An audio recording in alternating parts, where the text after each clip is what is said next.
وهي بالسجن دنيا بطمة تظل في صور جديدة مع شقيقتها. نشرت عارضة الأزياء المغربية ابتسام بطمة صورا جديدة لها برفقة شقيقتها دنيا التي تقضي فترة عقوبتها في السجن.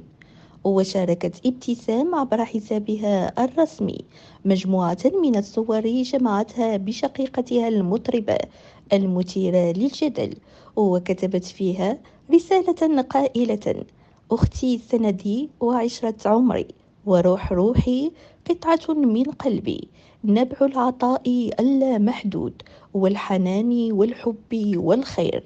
كما أضافت في جلسة تصوير: هي إنسانة عظيمة، وجودها في حياتي يكفيني عن كل الشعور.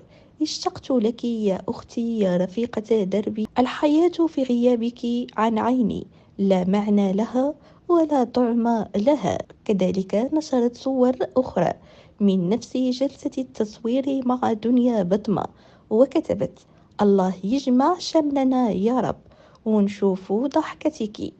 وكانت الشرطة المغربية ألقت القبض على الفنانة دنيا بطمة في أحد أحياء مدينة الدار البيضاء في 31 من شهر يناير، حيث وصلت لسجن الولاية في مراكش من أجل إمضاء عقوبتها في السجن، بعدما تم توقيفها من قبل عناصر الشرطة القضائية بمدينة الدار البيضاء بتنسيق مع نظيرتها بمراكش.